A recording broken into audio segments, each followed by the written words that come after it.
नमस्कार साथियों, आज मैं आप सभी के बीच एक बहुत ही अहम मुद्दा लेकर लाइव आया हूँ। आज हमारे पूरे देश में, पूरे प्रदेश में हर तरफ अफरा तफरी का माहौल बन गया है। लोग संघर्ष करते हुए किसानों के लिए, गरीबों के लिए रोडों पर निकल चुके हैं। उसी आवाज़ को बुलंद करने के लिए मैं आपके बीच आया हूँ। ज़्यादा से ज़्यादा साथी इस लाइव पे जुड़ें और मेरी आवाज़ को, किसानों की आवाज़ को बुलंद करने का काम करें। विक्रम भाई नमस्कार, सुनील यादव जी नमस्कार, दानिश भाई ठीक हैं आप, बिट्टू भाई, ज़्यादा से ज़्यादा लोग इस लाइव पर जुड़ें, हमारी और किसानों की आवाज़ को बुलंद करने का काम करें। शुभम चौहान जी, हरिओम भाई, सबका स्वागत है लाइव में। साथियों, इस समय देश में बहुत ही अजीबोगरीब माहौल बनता चला जा रहा है। जिन 3 कानूनों की बात चल रही है साथियों, वो इस देश की अर्थव्यवस्था को, इस देश के मिडिल टर्म लोगों को, किसानों को झकझोर करने वाले तीनों बिल हैं। एक बिल उसमें है कॉन्ट्रैक्ट फार्मिंग।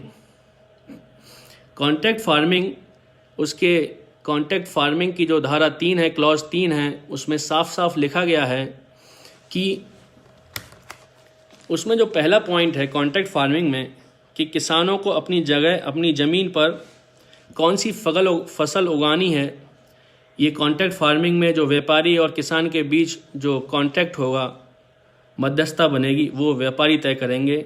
दूसरा पॉइंट, उस फसल का क्या रेट होगा ये भी व्यापारी ही तय करेंगे। किस स्टैंडर्ड की होगी वो, ये भी व्यापारी तय करेंगे।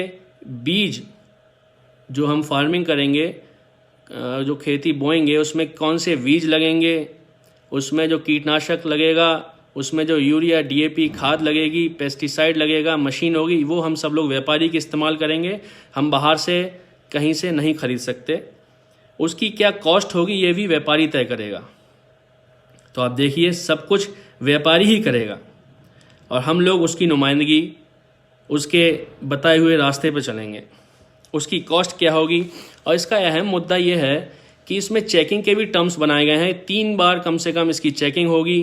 कहीं अगर उनके पैमाने पर हमारी फसल नहीं उतरी, ठीक साबित नहीं हुई, तो उसके रेट भी वो गिरा सकते हैं। पूरे देश की ज़मीन का एग्रीमेंट जब व्यापारी से हो जाएगा साथियों, जब पूरे लगभग 88-82 करोड़ लोग जो हैं उनकी ज़मीन का जब व्यापारी से एग्रीमेंट हो जाएगा, तो वो व्यापारी सबकी फसल, उसकी जो भी के फसल आएगी, गेहूं, चावल, दाल, सब खरीद के बड़े बड़े स्टोर में रख लेंगे। पहले यहाँ पे बैरिकेटिंग थी, एक कानून बनाया गया था जिसके अनुरूप कोई भी व्यापारी, एक लिमिट रखी गई थी कि उससे ज़्यादा अपने साथ फसल नहीं रख सकता, अपने साथ उससे ज़्यादा अपने भंडार नहीं कर सकता। लेकिन वो बैरिकेड भी हटा दिया गया है। इस कानून के दायरे में वो बैरिकेड नहीं आता है। तो व्यापारी पूरे देश का अनाज अपने पास रख सकता है। जब वो पूरे देश का अनाज रख लेगा साथियों, तो आप देखिए अब इसमें क्या होता है कि सरकार के पास तो खरीदने के लिए कुछ बचेगा नहीं।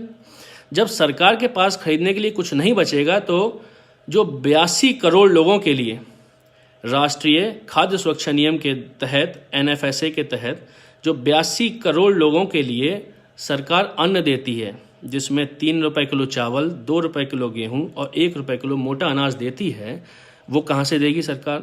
तो इसका मतलब वो जो 82 करोड़ लोग हैं उनको अब सस्ता राशन मुहैया होना बंद हो जाएगा, जिसके तहत। और देश में करीब 5000 दुकानें हैं NFSA की, जो सस्ता गल्ला जो विक्रेता हैं, उनकी करीब 5000 दुकानें हैं, वो भी बंद हो जाएंगी।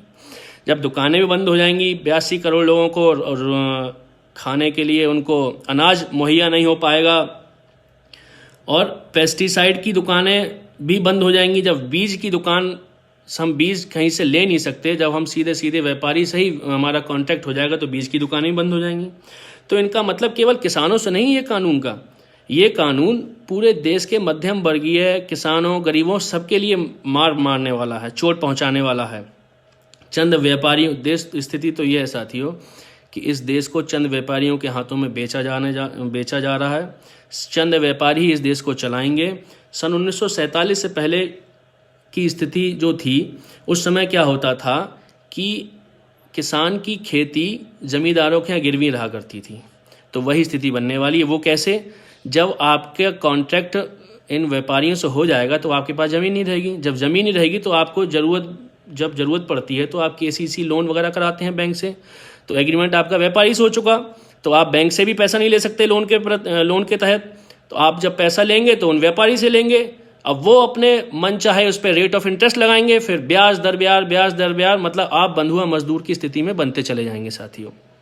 मैं ये ज़्यादा कुछ नहीं कहना चाहता, बस इतना कहना चाहता हूँ कि आपको समझ आना चाहिए कि आपके इन किसानों की स्थिति को समझना आपको दिमाग में आना चाहिए कि 2 आलू का चिप्स 20 रुपए का बेचा जाता है और करीब 50 ग्राम जो भुट्टे के दाने हैं वो PVR जैसे सिनेमा हॉलों में, बड़े बड़े सिनेमा हॉलों में, रेस्टोरेंट्स में 200 रुपये, 150 रुपये, 180 रुपये के पॉपकॉर्न के नाम से बेचे जाते हैं।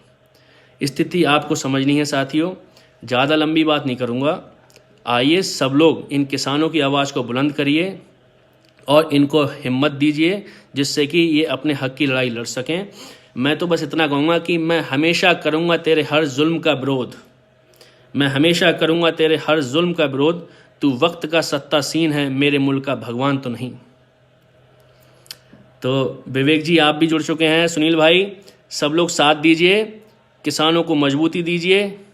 जय हिंद, जय भारत। धन्यवाद साथियों।